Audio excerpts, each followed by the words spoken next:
Hola, hola, ¿cómo están? Muy buenos días, buenas tardes, buenas noches, independientemente de la hora en que vean esta presentación. El día de hoy, el Instituto de NIF presenta el curso virtual NIF 16 Arrendamientos. Tenemos en plataforma al doctor Luis Alemán Solsol, graduado como contador público en la Universidad de Lima, cuenta con estudios de maestría en finanzas en la Universidad del Callao y estudios de NIF para pymes por la Fundación IFRIS y el Banco Mundial, contador benemérito del Perú y ex vicepresidente de afiliaciones de la Asociación Interamericana de Contabilidad AIC, ex vicepresidente del Comité de Integración Latina-Europa, expresidente del Comité Técnico Permanente de la Junta de Decanos de los Colegios de Contadores del Perú. Doctor Luis, ¿cómo está? Muy buenos días. Tiene el micrófono habilitado. Iniciamos con nuestra sesión. Muy buenos días, Edu, y por tu intermedio un saludo a nuestros participantes el día de hoy del Instituto NIF. Sí, doctor Luis, adelante, le estamos escuchando. Ok, bien. En primer lugar, agradecer una vez más al Instituto NIF, a todos ustedes que están presentes el día de hoy para compartir esta norma internacional de suma importancia para la profesión contable en los tiempos que estamos, ¿no? Así que vamos a ver este temario que hemos desarrollado para ustedes, de manera que les pueda servir y ayudar la secuencia de la que vamos a manejar el día de hoy, donde básicamente vamos a tratar de ver un poco de conceptos y un poco también basado en el Código Civil de Contratos, ¿no? Recordar, estimados amigos, que las últimas tres normas, tanto la norma 9, la norma 15 y la norma 16, las tres tienen una característica en común, que las tres hablan de contratos. Y es importante también en ese aspecto reforzar, ¿eh? Más aún cuando en su oportunidad quizás algunos pudieron participar en la norma de la NIF 15, también habla de contratos y es un tema de contrato y venta. En este caso vamos a ver el tema de arrendamientos y las diferentes modalidades que a veces se da y que es importante ver en cada jurisdicción de cada uno de nuestros países, ¿eh? Desde el punto de vista, quizás lo vamos a ver desde el punto de vista de Perú, pero yo creo que es similar y ver las condiciones. Pero independiente de los contratos, también hay que ver que las normas hablan de la esencia económica sobre la esencia legal. Y en ese sentido, es de suma importancia evaluar estos temas, ¿no? Entonces, recordar que es importante conocer el tema de arrendamientos. Si bien es cierto, esta norma reemplaza la NIC 17, que ustedes conocían que en ese tiempo se diversificaba o se dividía en arrendamiento financiero y arrendamiento operativo, vamos a tratar de ver a través de esta norma que solamente hay una sola forma. Ahora solamente se habla de arrendamiento. Y en ese sentido es importante, yo diría, conocer las diferentes modalidades que puede haber, de manera que podamos tomar una mejor decisión en su contabilización de este estándar, ¿eh? Con el tema de arrendamiento, pues el espectro amplió mucho, ya que el tema de arrendamiento a través de la NIC 17 era bastante clara, digamos, ¿eh? En el sentido de que uno podía, correcto, darse cuenta muy rápidamente si estabas ante un contrato de arrendamiento operativo o si estabas ante un contrato de arrendamiento financiero. Y en ese sentido, pues, esta norma ya abarca el total de arrendamientos. Bien, un poquito entrando a este tema, ¿correcto? Un poco lo que es definición de arrendamiento, ¿correcto? Y lo que sí me gustaría, estimados amigos, dentro de sus posibilidades, que puedan participar, ¿eh? Me gustaría esta primera clase hacer bastante intercambio. Vamos a tratar de hacer ejemplos, no, vamos a hacer ejemplos prácticos de lo que implica un arrendamiento, pero basado solamente en conceptos. La siguiente sesión será un tema de los ejemplos ya en forma numérica o en forma de medición. Recuerden que el lenguaje NIF es un poco reconocer, medir, presentar y revelar. Hoy día vamos a estar en el tema de reconocer para que podamos participar, ¿correcto? Entonces, un poco lo que tenemos que ver es este lado. Y también, un poco haciendo un análisis, muchos decían, ¿por qué la justificación de tener una norma exclusiva quizás de arrendamientos donde antes había arrendamiento operativo y arrendamiento financiero? En primer lugar, haciendo un poco de historia, antes que saliera la NIC 17, ni siquiera existía un contrato de arrendamiento financiero, donde la modalidad ya existía, pero no se reflejaba en los estados financieros, ¿correcto? El equipo del IASBI, en su momento, como el presidente del órgano emisor decía, yo quisiera viajar en aviones donde estos estén reflejados en los estados financieros de las líneas aéreas. ¿Y por qué decía esto? Porque él veía que era algo ilógico y que para muchos también estudiosos y analíticos de esto es que decían, yo soy una empresa de este transporte, por decir, no que lleva pasajeros de Lima a diferentes partes del país o de cualquier parte de Latinoamérica, y veían que sus estados financieros se supone que si mi giro de negocio son el transporte público, yo debería tener como activos, ¿qué cosa? Debería tener como activos los buses, ¿eh? ¿Correcto? Y si así lo vemos en el caso de los barcos, y el caso bien patético que se veía mucho más, porque creo que es algo que se usa bastante, tanto como los buses, como son los aviones. Entonces se veía que las líneas aéreas no tenían activos. ¿Y por qué no tenían activos? Porque estaban en arrendamiento. Como era un tema de arrendamiento, estaban en un arrendamiento en alquiler. Entonces, ¿qué sucedía? Que no se mostraba realmente cuál era la capacidad potencial de esos derechos de uso que, como le establece el estándar. Y tampoco se veía un tema importante, que era el tema de los pasivos. Porque acuérdense que cuando uno tiene un alquiler y el usuario quiere revisar esos estados financieros, no mostraba el nivel de endeudamiento que tenía la empresa. ¿Y por qué? Porque simplemente, como ustedes sabrán, el alquiler de frente iba a un gasto, lo cual pues mostraba que, en primer lugar, como que no había ningún activo y segundo, que no había ningún pasivo.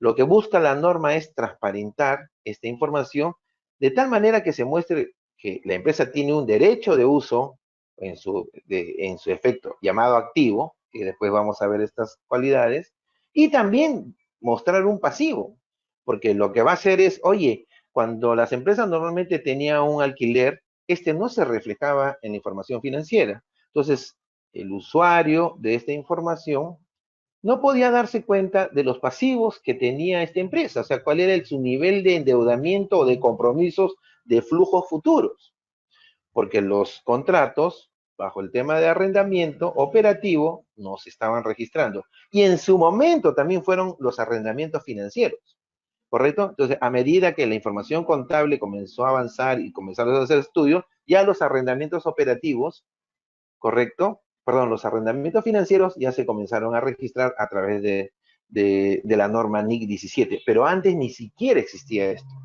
Y luego también, obviamente, lo estoy hablando de muchos años, ¿eh? Estoy hablando quizás más de 15 años, hasta que...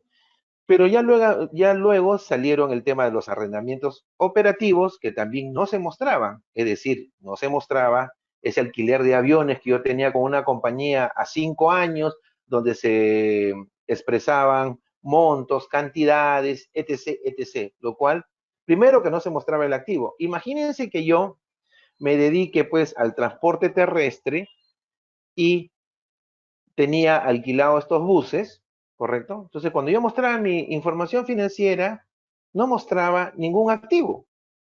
Parece que yo era una empresa de transporte sin activo. Y tenía que dar una explicación al usuario, oye, pero tú eres una empresa de transporte y qué raro que no tengas buses. Ah, no, es que yo los alquilo, tenés que decir. Ah, tú los alquilas. Y un poco, ¿y a cuánto los alquilas? Generando una información extra que no se reflejaba en la información financiera. Y por ende tampoco no se reflejaba esos compromisos a futuro que tenía por pagar ese alquiler. Entonces lo que busca esta norma es reflejar eso ¿correcto? De una manera más transparente para que el usuario de la información financiera sepa realmente que el giro del negocio está, o el core business de este negocio, está reflejado en la información financiera. No sé si hasta ahí está claro, por favor, me gustaría siempre que ustedes puedan participar, si no yo los voy a estar preguntando, pero un poquito ir conociendo este tema, un poco profundizando y si hubiera un intercambio de ideas, eso enriquece a mi persona y a todos los presentes también, creo yo. ¿Ok? Entonces, Doctor Luis, sí. Jessica desde Costa Rica nos indica un saludo y muchísimas gracias, doctor Alemán. César Sánchez igual está claro. Adelaida. Tenemos la pregunta de Juan Cruz. Buenos días, doctor Alemán. ¿Un contrato de compra-venta con reserva de propiedad tiene el mismo tratamiento que un arrendamiento financiero? Ahí hay unos temas que vamos a ir un poco desmenuzando. Es que en el caso de un contrato de compra y venta, habría que ver si es un tema de ingresos o un tema de arrendamiento. Y para eso también un poquito lo que tendríamos que buscar es irnos a las normas contables, ¿sí? Cómo es un poquito lo que se conoce como la jerarquización de las normas, ¿sí? En este caso, Edu, ¿me podrías repetir un poquito? Porque como escuché contrato de compra y venta con reserva de qué me dijo, por favor. Sí, doctor, le voy a repetir la pregunta. ¿Un contrato compraventa con reserva de propiedad tiene el mismo tratamiento que un arrendamiento financiero? Con reserva de propiedad, yo no podría, bueno, no soy abogado, tendría que entender qué implica la palabra reserva de propiedad, ¿correcto? Porque hay que ser, o sea, yo no puedo ser legalista, ¿eh? Pero entrando en la esencia económica, que es la parte que quizás puedo explicar con más claridad, independiente de lo que diga la esencia legal, ¿eh? Porque reserva de propiedad, yo lo que puedo decir es que es como si estaría pagando un aras, ¿eh? O sea, yo lo que hago es, te pago a cuenta de esto, de este compromiso, y estoy reservándome la propiedad. No sé si esa reserva también podríamos llamarle la opción de compra. No, no lo puedo ver. Entonces, pero habría que definir si estamos ante una venta al crédito, ojo, que podría ser ya la NIF 15, o estamos ante un tema de arrendamiento que debería ser la NIF 16. Por eso habría que ver un poco más, si me puede ayudar, la sustancia de la operación, de qué se trata, de manera de poder darle una mejor opinión sobre el tema. ¿Eh? No me quisiera adelantar porque a lo mejor es un alquiler-venta, como dicen. ¿Eh? Entonces yo podría pensar que es un alquiler-venta y eso sería NIF 15, porque estaríamos pensando en un tema con venta al crédito, ¿eh? Con la modalidad de venta al crédito, es decir, yo estoy pagando este bien en cómodas cuotas en el tiempo, basado obviamente a lo mejor si hay un interés, y si no lo hubiera interés, pues definitivamente dependiendo del tiempo, podría darse que estamos ante un interés implícito en esa transacción. Por eso quisiera que si se pudiera mejorar un poquito más ampliando la pregunta, ¿eh? Porque con reserva de propiedad podría decir que yo, si cumplo, por ejemplo, todas las condiciones de pago, pues me hago de ese bien. Entonces, recordar que un arrendamiento financiero está basado básicamente en una entidad financiera que es la que es dueña del bien y lo que hace es cederte los derechos de uso. Y un poco recordar, pues, el tema si cumple la condición de un activo, ¿eh? Y si cumple la condición de un activo es, primero, que yo controle este bien, ¿sí? ¿Correcto? Que es de un hecho pasado y que me genere beneficios económicos. Entonces, habría que analizar por ese tema. Le pediría a Jesús, creo que es el que preguntó, si me pudiera mejorar un poquito y en el camino vamos a ir comentándolo de todas maneras, pero creo que es importante verse el tema de la jerarquización de las normas. Si yo les preguntara, ¿en dónde pueden ver ustedes el tema de jerarquización de las normas? ¿En qué NIC les habla ese tema? Me gustaría también que puedan ahí intercambiarse estas ideas, estimados amigos.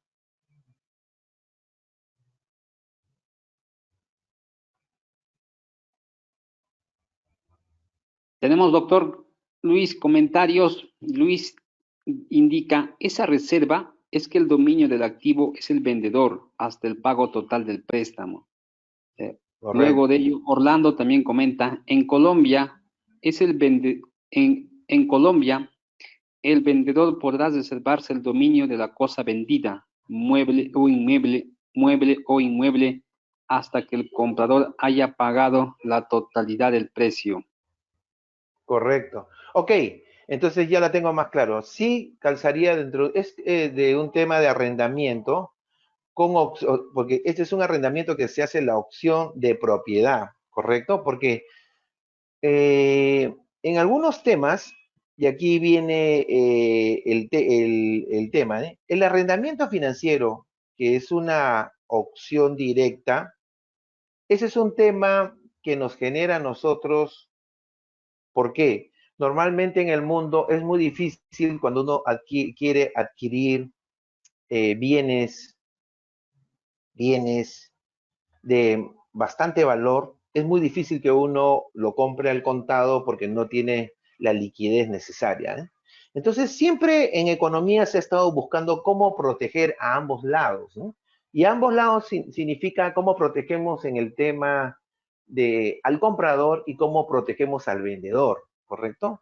Y una de las formas que se crearon siglos atrás fue el tema del arrendamiento con opción a la propiedad. Es decir, tú me vas vendiendo este bien en cómodas cuotas, ¿correcto? Me vas vendiendo este bien en cómodas cuotas y tú también te vas haciendo de la propiedad de este bien, siempre y cuando en el contrato que hemos establecido en esta esencia económica es que tú cumplas con pagar todas estas cuotas de una manera puntual o en su defecto, pues con atrasos, pero que no te permita dejar de recibir el beneficio. Entonces, y en el mundo normalmente quienes tienen dinero son normalmente las entidades financieras.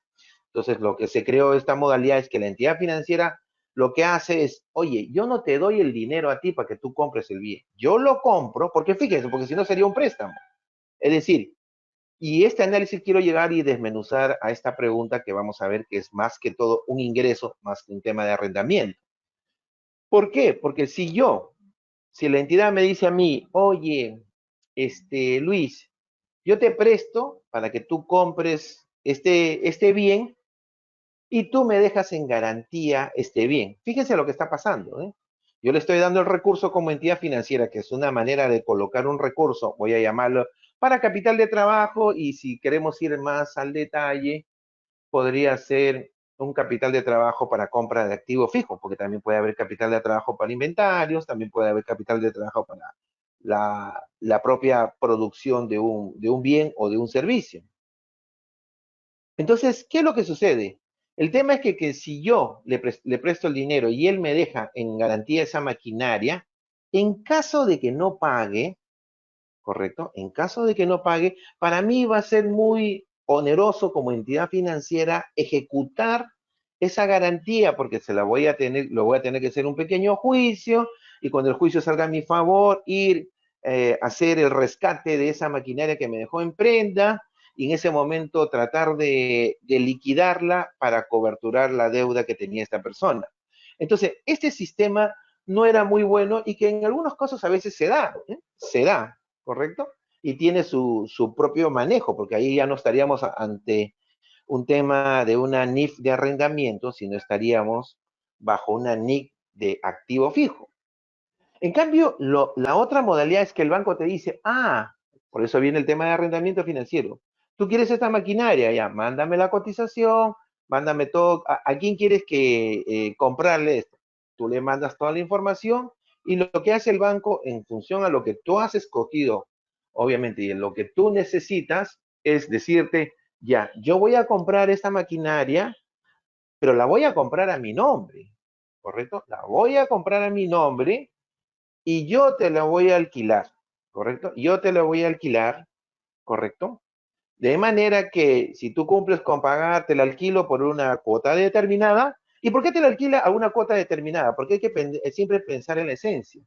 Porque en esa cuota está la recuperación de la inversión que ha hecho, más un rendimiento de ese dinero que ha colocado. En vez que te preste el dinero, lo que te está prestando un producto, pero ya no en recurso de dinero, sino en recurso de un bien. Y en esa cuota, él lo que está haciendo es recuperar parte del capital, es como que le estarías tú amortizando el préstamo, de manera que él está recuperando el capital más un interés determinado.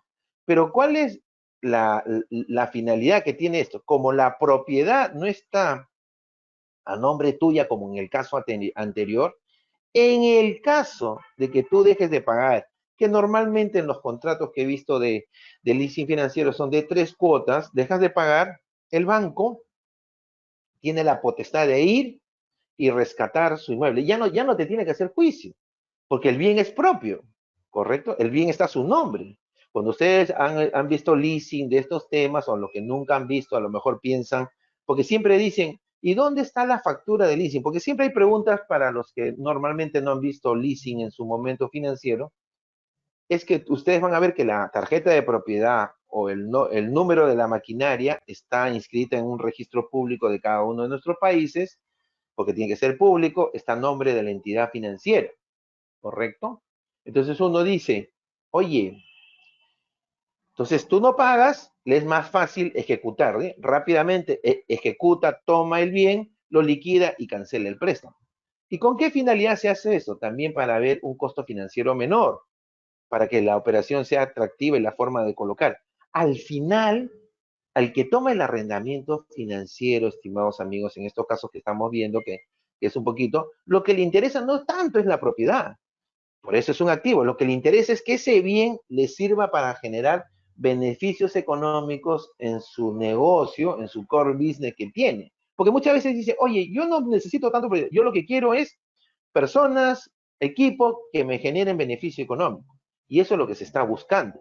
Entonces, fíjense, sepan un poquito diferenciar una cosa de otra, que en su momento también se da, pero obviamente bajo el esquema también, ahora de la NIF 16, esos préstamos que cumplan el requisito de más de un año, que sea de un monto de más de $5,000, como establece la norma, puedan ser registrados en su momento, ya sea con un préstamo en garantía, porque también el banco te puede dar, o sea, el banco te presta y tú has comprado un bien, pero en ese tiempo es un tema de un préstamo normal.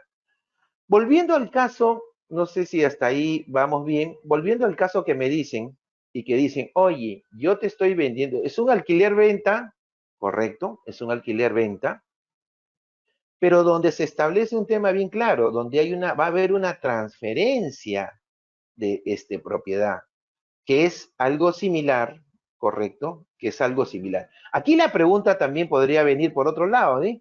¿La propiedad sigue siendo del vendedor hasta que no se cancele la última cuota y a lo mejor hay ¿qué le puedo decir? Ejercer una opción de compra? También sería, ¿eh? Porque muchas veces dicen, como suele suceder, para transferir esta propiedad, se genera una opción de compra y en ese momento se factura el valor del bien. Muchas veces he visto con un tema simbólico de $1, ¿eh? De $1. Simplemente lo que se quiere ya es la transferencia legal del bien. Entonces aquí uno viene a decir, ¿es una venta al crédito? Porque si es una venta al crédito, o ver varios condicionantes. Si es una venta al crédito donde simplemente lo que se está haciendo es pagar cuotas, ¿correcto? Por esa venta,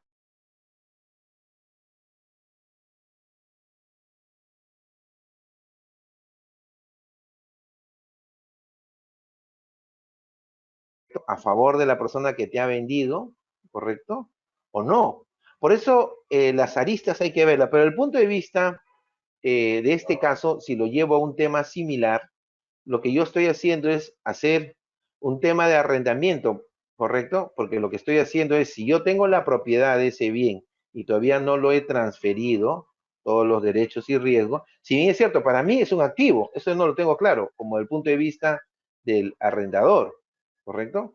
Perdón, del arrendatario. Yo estoy alquilando ese inmueble porque me está generando un beneficio económico, pero hay la opción de compra, por eso yo diría que sí va por el esquema de un arrendamiento. salvo mejor opinión que se puedan agregar a estas cosas. No sé si por ahí hay algunos comentarios, que siempre es bueno participar, estimados amigos, porque esto nos enriquece, ¿eh? Sí, doctor, vamos a ver los comentarios. Nancy pregunta, buen día, ¿el leasing siguen vigentes teniendo, buen día, ¿los leasing siguen vigentes teniendo existente NIF 16? No, en el sentido de que ya es un contrato de arrendamiento, pero obviamente en el lenguaje financiero se habla de un leasing, ¿eh? O sea, es para un tema fines de lenguaje financiero, ¿no? Lo que ha hecho la NIF 16 es reemplazar la NIF 17, ¿no? Lo que pasa es que la NIF 17 hablaba de arrendamientos financieros y arrendamientos operativos. Y en algunos casos también había los que se conocen como los leaseback, ¿no?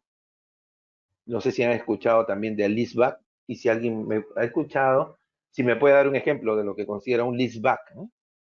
Que son términos, siempre los términos bancarios son, ustedes van a ver, son términos en inglés, ¿sí? Porque es un lenguaje que se maneja, no es porque a veces las personas quieran decirlo por un tema de fineza, sino que es el lenguaje, ¿eh?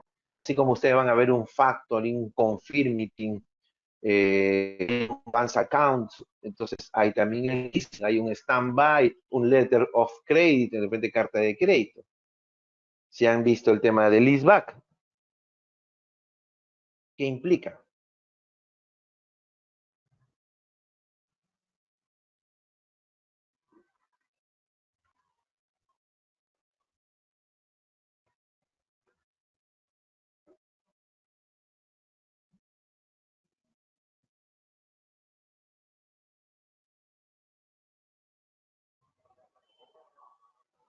Edu. Sí, doctor Luis, se fue mi audio. Sí, Ya no sé si... Perfecto. tenemos más comentarios, doctor Luis. Qué bueno. Eric dice, ¿el leaseback implica el arrendamiento de bienes directamente por la empresa productora de los mismos? ¿Es una pregunta o una afirmación? Una pregunta, doctor. ¿El leaseback implica el arrendamiento de bienes directamente por la producción de los mismos?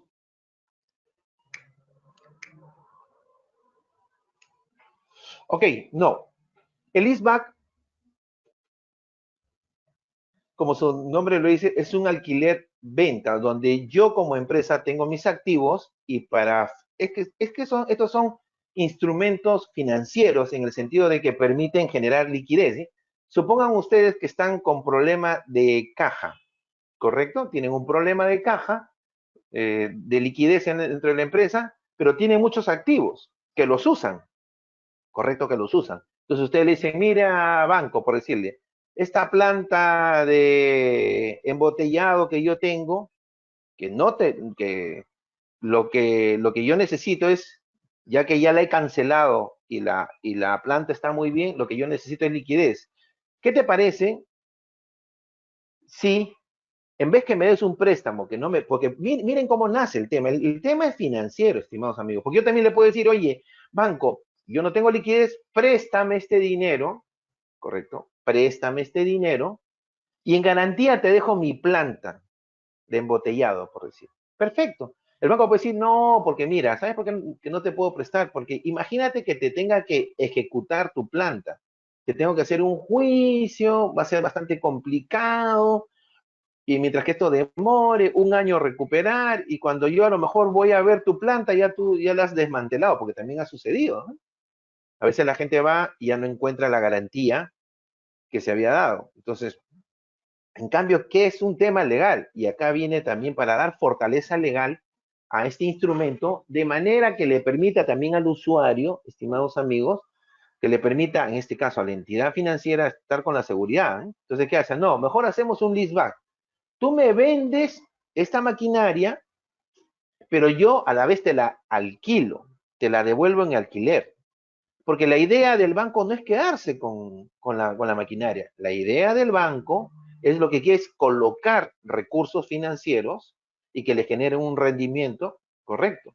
pero siempre se busca la modalidad. Entonces, pero ¿cuál es el beneficio acá para la entidad financiera? Que es importante entender, que a la hora que te está comprando ya es propietario, y al ser propietario, pues lo que está buscando es una legalidad en esta operación, de manera que tú, si no me pagas, bueno, voy, entro a tu fábrica y te saco, porque es mío. Lo que yo he hecho es simplemente alquilártelo a ti, pero te lo he hecho con la manera de alquilártelo, pero no con la idea de quedarme, por eso que te hago un leaseback, de hacerte un alquiler, que en el tiempo tú te vas a volver a ser propietario de esta maquinaria, porque mi idea no es quedarme con la maquinaria. A veces también hay una concepción errada de que los bancos quieren quedarse con sus casas, con sus autos, y no, simplemente es un tema de garantía, porque el negocio de una entidad financiera no es apropiarse, o no, la palabra apropiarse no, de quedarse, en vez de estar con liquidez, quedarse con bienes, sino su negocio es que el bien, la liquidez retorna, retorne al banco, perdón, retorne al banco con la idea de volver a colocar, más no de tomar estos bienes. No sé si quedó claro el tema del leaseback, ¿eh? Y si hay alguna pregunta, Edu, bienvenido, porque de eso se trata esta primera parte del día de hoy, ¿eh? Sí, doctor Luis, tenemos muchas preguntas, doctor. Pero María sigamos, dice, ¿hay un de eso se monto trata. mínimo para tomarlo como activo? Bueno, el tema está que la norma ustedes van a ver los que han podido leer, porque nosotros no vamos a, no es un taller o un curso para leer la norma, ¿sí? La idea es que también sugiero que puedan leer la norma. Establece para ser considerado eh, como un arrendamiento que sea mínimo de $5,000 al año, que sea más de ese monto, ¿no? Entonces, ahí es dependiendo también del criterio que ustedes tienen, ¿no? Porque la norma quiere ver también la parte material, ¿no? ¿Qué más, Edu? Minor pregunta, ¿un contrato de arrendamiento operativo en el cual se contempla la realización o inversión por construcción de parte del arrendatario? ¿Cuál sería el tratamiento contable para la construcción en contabilidad del arrendatario? Correcto. Lo que suele suceder, ¿eh? A ver, voy a darles un caso que ya nos estamos adelantando, pero en buena hora que vengan todas estas preguntas, porque creo que la mayoría toca sus casos específicos. Miren, estimados amigos, supongamos el siguiente caso, que suele suceder mucho, ¿eh? Bueno, sucedía mucho porque ahora ya no en el tema de oficinas, pero voy a ver en el tema de almacenes, porque bueno, ya hoy día el trabajo bastante en home office es bastante fuerte, ¿eh? Entonces, ustedes alquilan un almacén, ¿sí? Alquilan un almacén, ¿correcto? Y ahí van a ver, ahí entran varias cosas, ¿no? Yo cuando alquilo el almacén, a lo mejor por 5 años, ¿correcto? Por 5 años. Perfecto, por 5 años. Entonces tú dices, yo voy a alquilar este almacén y este almacén por 5 años, ¿por qué lo hago? Porque voy a hacer inversiones dentro de este almacén y espero recuperar esas inversiones que haga dentro del almacén.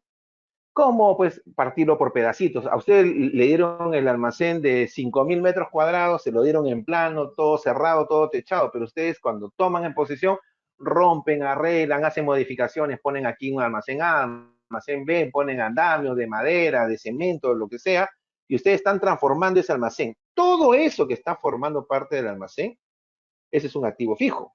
Y ustedes van a tener que depreciar toda esa inversión en la vida útil del contrato, porque no van a decir, pues, 33 años, y como si fuera, a veces se suele decir, oye, pero es un bien que he construido y eso tiene, sí, pero para fines de normas tienes que ser en la vida útil del contrato. ¿Y por qué? Porque muchas veces también, y acá vienen los temas de los contratos, por eso siempre es bueno leerlos, es que también puede decir que en ese contrato que dice lo siguiente, pueden haber varios temas, yo les toco uno. Uno es que que el arrendador le dice, señores, yo les estoy alquilando así y el día que ustedes me lo devuelvan, el día que me lo devuelvan de aquí a 5 años, correcto, me lo tienen que entregar como yo se los entregué. Entonces, ¿qué tenemos ahí, estimados amigos? ¿Quién me puede indicar para ver si estamos, qué sucede? ¿Qué va a tener que hacer la empresa y cuál es su efecto contable de lo que va a tener que hacer la empresa?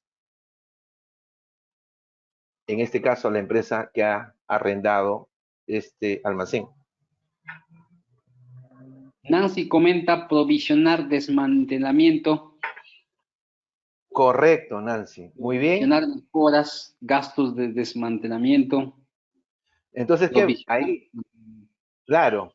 Entonces yo le pregunto a Nancy, Nancy, ok, ya reconociste que tienes, porque la norma habla de que vas a tener un activo, ¿eh? Vas a tener un activo por desmantelamiento. Entonces, la pregunta es, la siguiente sería, ¿y cuál es el monto que vas a provisionar, Nancy?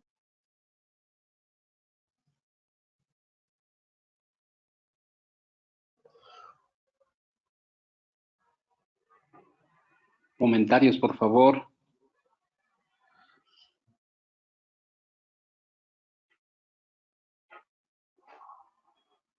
Mariana responde, el costo del desmantelamiento a valor presente. Mark Correcto. trae a valor presente ese desembolso futuro. María se provisiona en base a una estimación, el monto sobre el cual el monto sobre el cual el desmantelamiento a valoración. Aida cotizo con un tercero. El valor presente después de la depreciación se debe calcular los metros cuadrados por el valor alquilado. Un estimado que nos apoye desde el lado técnico. Correcto. Veo que muchos están muy fortalecidos y nos agrada también. Como dicen nuestros amigos, los participantes, gracias por estar ahí y responder, por favor.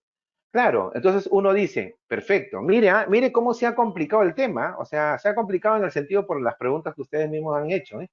Yo tengo un alquiler, correcto, de un almacén, y ese almacén, correcto, dice lo siguiente, ¿sí? El contrato establece que el día que yo me vaya, después de los 5 años, yo tengo que dejarle el almacén como si nunca hubiera estado ahí.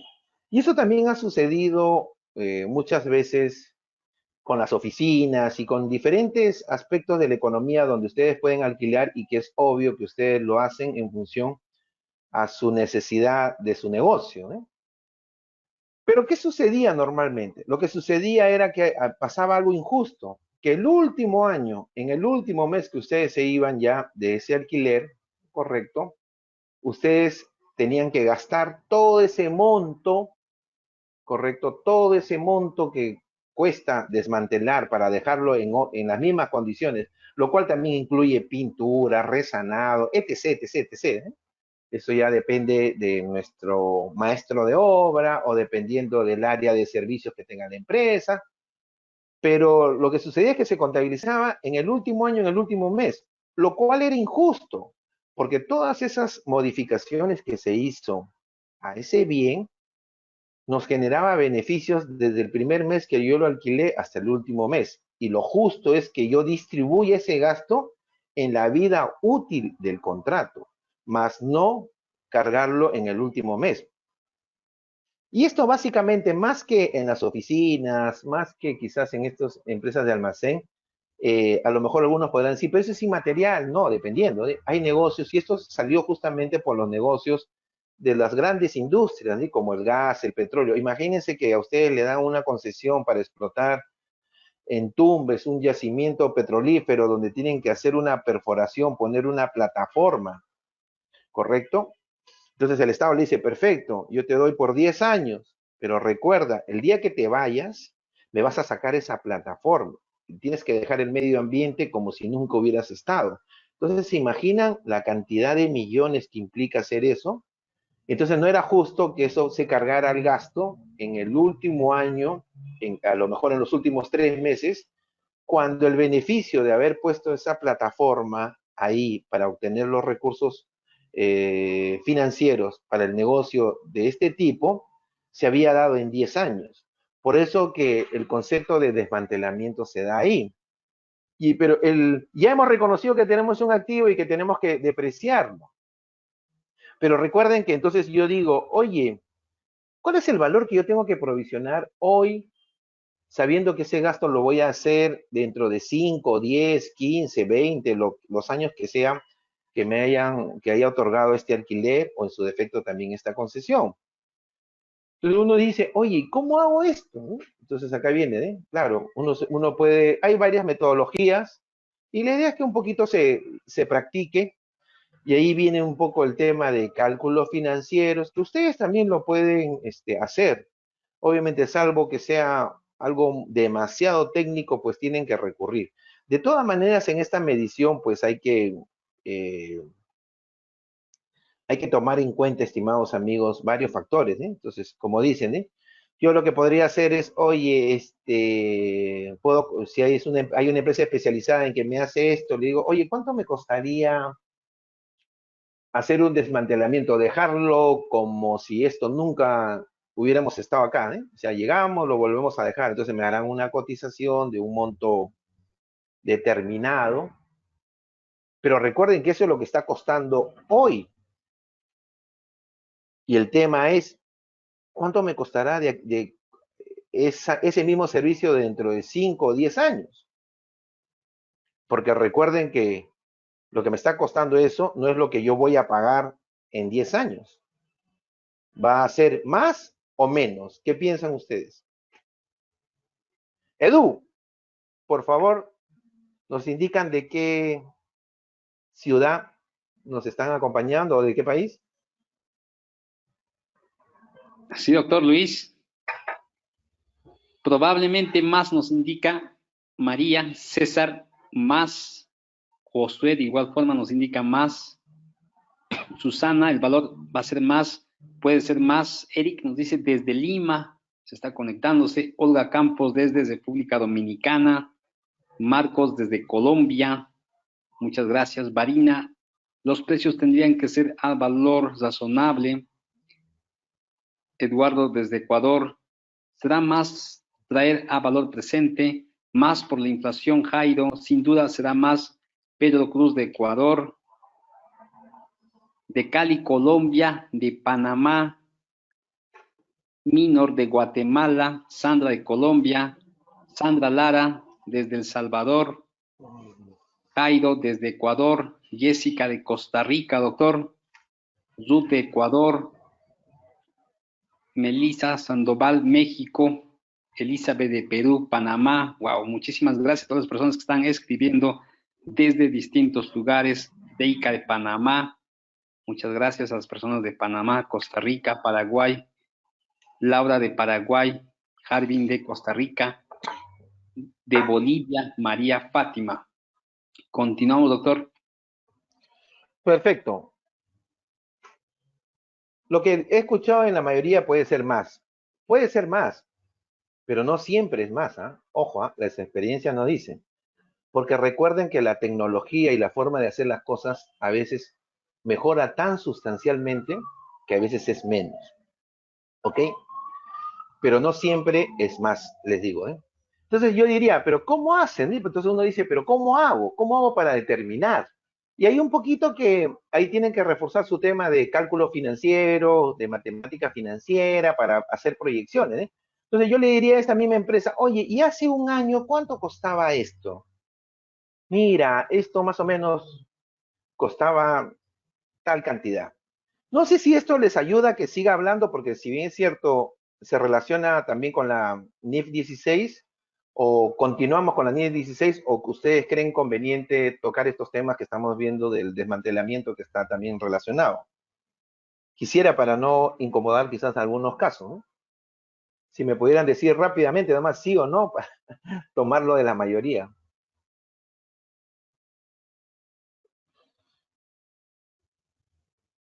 Varina nos dice, sí, por favor, continúe. Por supuesto que sí. Nos dice Ruth, sí está bien. Jairo, César, sí, siga, profesor. Ok, Continuemos, nos dice Nancy.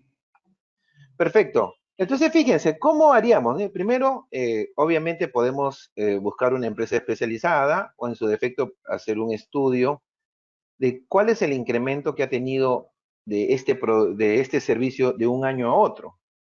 Vamos a suponer el siguiente caso, porque obviamente al hacer una estimación, el estándar habla de una estimación, pero por lo menos lo que siempre buscamos es una estimación que esté lo más razonable a la economía. Recuerden que siempre lo que se busca es que podamos informar de acuerdo a lo que está sucediendo en la economía.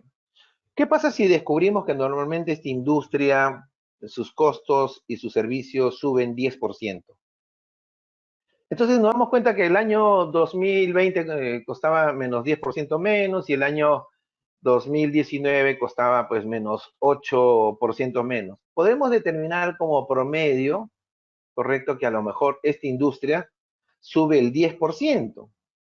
Si es así, entonces yo ya tengo, oye, esto cuesta, este desmantelamiento cuesta 1.000 y normalmente la industria de este servicio sube 10% al año, lo que yo podría estimar es, ok, entonces yo puedo determinar, decir, 1.000 por 1.10% elevado a la 5. ¿Y por qué? Porque es capitalización. Recuerden que el próximo año costará 5.500 y el próximo año ya no costará 5.500, sino costará 6.100 porque por efecto de la capitalización, recuerden que esto es un costo que se va capitalizando y un poco que es lo que ustedes conocen, el interés efectivo o el interés capitalizable. De manera que tranquilamente yo puedo decir, en 15 años va a costar 16.500 soles o dólares, dependiendo de la moneda en la que ustedes estén. Entonces ya determiné el valor futuro. ¿Se dan cuenta? Esa es una técnica. Pueden haber otras, ¿eh? Yo les estoy dando una sugerencia de esta forma que en algún momento lo hemos aplicado en función a una consultoría, en función a sus empresas donde ustedes laboran. De manera que yo ya sé cuánto me va a costar a futuro, pero ese es el valor a futuro. Por eso muchos decían traer a valor presente, claro, pero hoy tengo que contabilizarlo, hoy en mi estado financiero, porque ya construí y mi contrato dice que voy a tener que desmantelarlo. Entonces, ahí viene el tema. ¿A qué tasa voy a traer a valor presente? ¿Qué nos dice la norma sobre eso? Si yo sé que a 5 años cuesta 16.500 y hoy tengo que contabilizar cómo traigo ese valor futuro a valor presente.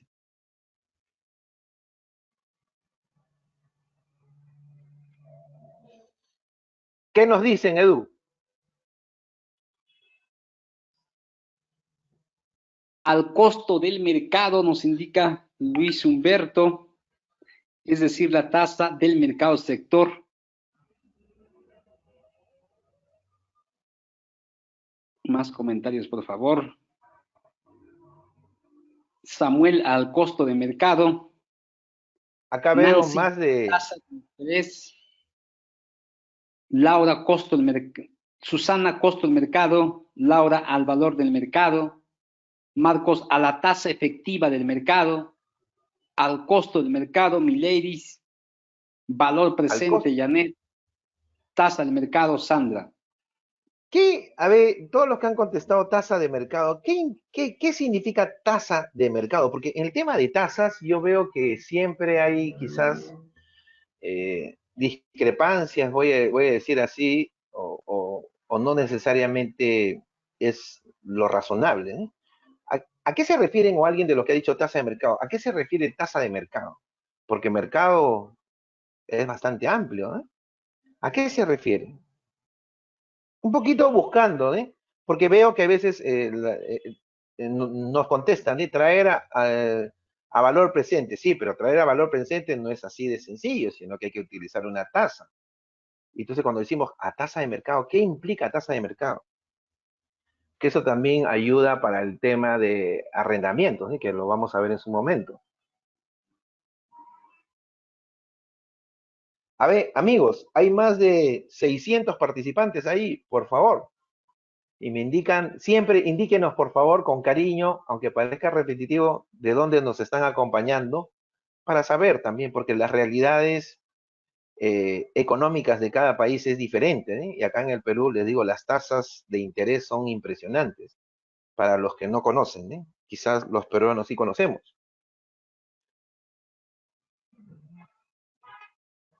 Nancy indica, se maneja el IPC actual y se aumenta cada año el mismo porcentaje. Luis, bien del sector afectado por la tasa libre del riesgo país. Decir tasa de mercado subjetivo de Colombia, Eduardo. Desde El Salvador, Francisco. Mónica de Bucaramanga, Colombia.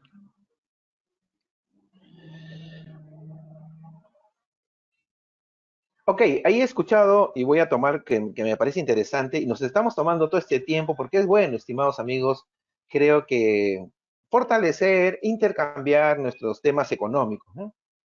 Fíjense, cuando dicen IPC es índice de precio al consumidor, me imagino que contestó quizás uno del país o salvo que en otro país también lo conozcan así el tema de inflación, pero recuerden que la inflación es una canasta familiar, amigos. Y una canasta familiar implica más o menos 6.000 productos que sean. Entonces, el IPC no lo podemos tomar porque, fíjense, si en nuestro país, voy a hablar en el caso de Perú, la inflación anual es aproximadamente entre el 2 al 3% como promedio, y este servicio cuesta 10, que se incrementa a 10, pues si yo tomo el índice de precio al consumidor, no estaría haciendo una medición adecuada, porque estoy tomando como si en este servicio se consideraría el tema de los alimentos, el tema de los servicios eléctricos, servicios telefónicos, todo lo que se va incrementando. Entonces, no necesariamente es así. Tiene que buscarse, pues, a mi entender, una tasa que vaya más con real a la economía del servicio que me van a brindar.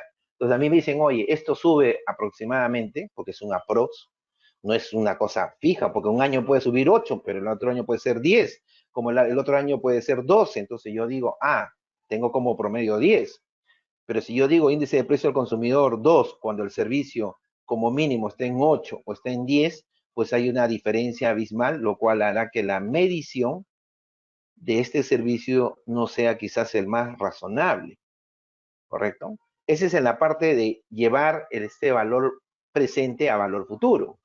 Y cuando tengo que traerlo a tasa de mercado, yo no lo podría traer porque el mercado es muy amplio. Si yo soy una gran empresa, a lo mejor la tasa de interés que yo tengo es del 5%. Pero si yo soy una mediana empresa, a lo mejor a mí mi tasa de mercado es 10. Si yo tomo la tasa referencial del 5%, algo que yo nunca accedo porque mi capacidad para acceder a esas tasas de interés no se da, no podría utilizar 5. Lo que yo tengo que utilizar es, oye, esto lo tengo que tomar como si fuera un financiamiento. Es decir, recuerden, el servicio cuesta hoy 10.000 y dentro de 5 años va a costar 16.500. En función al ejemplo que habíamos hecho así rápidamente, entonces yo no puedo utilizar pues una tasa del 5. Yo tendría que decir, oye, ¿cuál es el costo financiero que me corresponde a mí? Como negocio, como sector, si quiero verlo así. No, a mí me cobran, si esto lo tomo como un financiamiento y le dijera a alguien, préstame este dinero para pagarte dentro de 5 años, no me va a cobrar pues 5%, me va a cobrar 16 o me va a cobrar 14. Recuerden que acá en el Perú hay tasas de 50 o de 80, de 100, aunque muchos países de Latinoamérica se sorprenden, ¿no? Tenemos entidades EDIPYME que cobran 250 y si vamos a los créditos pignoránicos, pueden llegar a 300%. Usted dirá, qué increíble que es que en un país con una inflación del 2% tengamos ese tipo de tasas y por el famoso libre mercado, ¿no? Entonces, hay que ver esto. Entonces, si yo tengo una tasa y lo tomo como un financiamiento, para eso, ¿de dónde vamos a sacar? De nuestra área financiera, de nuestra realidad económica.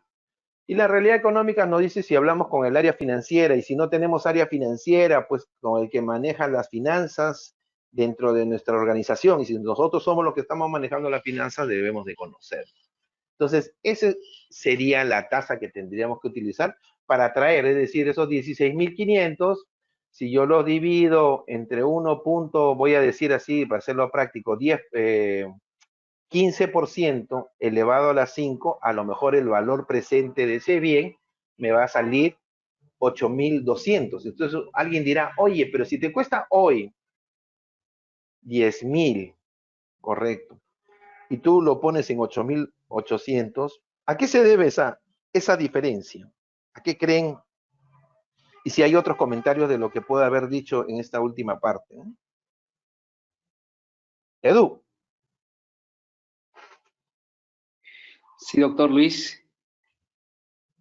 Zigban desde Nicaragua. ¿Es posible promediar el porcentaje de crecimiento tomando en consideración con los años anteriores? Claro que sí, porque justamente estás viendo lo que está sucediendo en el mercado. Siempre cuando uno hace medición de valores, la norma te dice, primero ve en el mercado, mira lo que está sucediendo en el mercado. Si el mercado me dice, oye, está subiendo 8, 10, 12, yo puedo determinar que tengo como promedio casi 10, ¿correcto?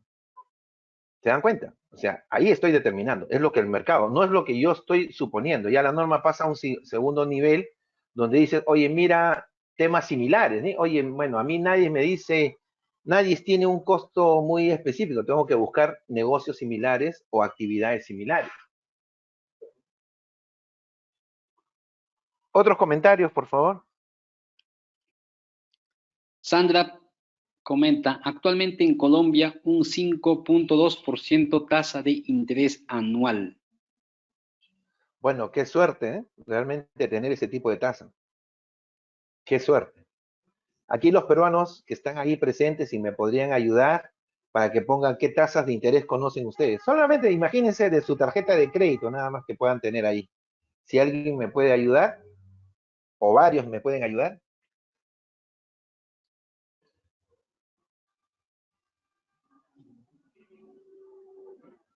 Mariana nos dice 75% devolvente. Eduardo nos Imagínense. presenta, esa tasa en Colombia es de captación. Ah, ok. No José es de. Rolando,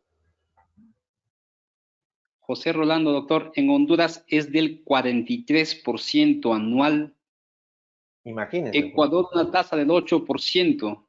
Nuestra moneda es dólares, nos indica Claro, Hilberto, tarjeta de consumo 85%, Hugo David 44.99%, Adelaida de Lima, Perú 70%.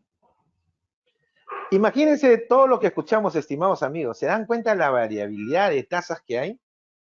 Entonces, ojo, cuidado cuando dicen tasa de mercado. Hay que ver, ¿no? Para una pyme no le es muy fácil acceder a veces al crédito, ¿no? Y hay otras variables, ¿no?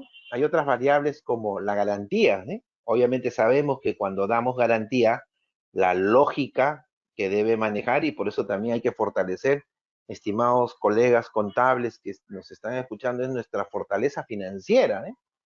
Yo creo que sin querer ofender, sin querer menospreciar, lo digo con mucha humildad, una de las debilidades que tenemos la profesión contable es que no manejamos mucho tema financiero. Estamos más tributarizados y ahí ustedes pueden darse cuenta, ¿eh? Imagínense una tasa de interés del 75% al año. Eso implica fácil una tasa del 5%, porque yo 1.05 elevado a la 12 me da más o menos esa tasa, así rápidamente, ¿eh? Sin hacer cálculo. Por eso hay que fortalecer un poquito nuestra matemática financiera, poder determinar. En solo 2 meses, fíjense, en solo 2 meses, si yo no tengo un capital y necesito capital, ya tengo un costo financiero de casi el 10%. Entonces, darnos cuenta que eso hay que tomarlo como un crédito. Entonces, importante el tema de las tasas para poder valorizar ese valor presente, porque una cosa es lo que sube la industria de ese servicio y otra cosa es cómo lo tomo yo como un endeudamiento. Entonces, tener cuidado con eso, ¿eh? La tasa de la industria que sube de ese servicio que me van a dar a futuro es del 10, pero el costo financiero mío a lo mejor puede ser del 20%. Entonces, cuando yo traigo a valor presente, quiere decir que, y acá vienen los temas también, ¿eh? Los efectos del desmantelamiento. Porque ese valor que habíamos dicho de 8.800, yo lo tengo que depreciar en la vida útil del contrato que tengo. Es decir, este contrato de 5 años yo lo voy a depreciar. Pero recuerden ustedes que a medida que va pasando el tiempo, se va generando lo que conocemos valor de dinero en el tiempo. Hoy tendremos 8.800. pero recuerden que nosotros vamos a pagar 16.500. Eso implica que hay 7.700 de intereses. Y obviamente no van a decir ustedes 7.700 entre 5 años, no. Tienen que hacer su cuadro de amortización, donde ustedes se van a dar cuenta que a medida que se van acercando hacia el valor futuro, porque hay que llegar al estimado de 16.500. ¿Qué pasa cuando llega a ese valor de 16.500 a futuro y al final cuando vamos a hacer el servicio nos cuesta, pues, ¿qué le digo? 18.000. ¿Estuvimos cerca o no? Estuvimos cerca, ¿no? ¿Qué pasa si nos cuesta 15.000, un poquito menos? ¿Estuvimos cerca o no? Sí estuvimos cerca. Pero ya depreciamos ese desmantelamiento y acá lo que busca la norma es que ese gasto que vamos a hacer en el quinto año sea distribuido a través del gasto que vamos mandando, a través de la depreciación y a través del gasto financiero, porque recuerden que el componente de un desmantelamiento está dado por la depreciación y por el gasto financiero de ese financiamiento que estamos recibiendo a futuro. ¿Sí? ¿Ok? No sé si quedó claro, estimados amigos, ahí, o hay alguna consulta. Edu. Sí, doctor. Jaime precisa. En Guatemala 60% en tarjetas de crédito y en préstamos bancarios 24% en adelante. De igual forma, José Lozano, en Costa Rica las tarjetas de crédito, la tasa es de bancos privados 39% y de los públicos 25%. Luis Sí, Humberto, ¿cómo reflejo el efecto del COVID y la cesación de actividades en los derechos de uso de activos derivados de eso los lo, arrendamientos? eso lo vamos a ver más adelante porque también hay enmiendas que se ha dado sobre esta norma, pero básicamente, por ejemplo, se ha dado muchos casos de que, por ejemplo, voy a hablar del Perú. Acá el Perú, cuando se dio el COVID, estuvimos, nosotros cerramos entramos en una cuarentena total un 15 de marzo y no salimos hasta un 1 de julio. Fueron 3 meses y medio total de cuarentena, donde solamente salía una persona por familia, a hacer su compra de alimentos y regresaba a la casa. Pero todos los negocios estuvieron paralizados. Entonces imagínense los que tenían alquiler de oficinas y todo. Eso se llegó muchas veces a un acuerdo entre las partes, ¿sí? Obviamente quizás en los contratos no estaban establecido eso, pero ya es un acuerdo que se tenía que dar entre ambas partes, ¿sí? Donde muchas veces algunos han condonado todos esos meses, otros han reducido a un 50% o a un 60, 30, dependiendo, ¿eh?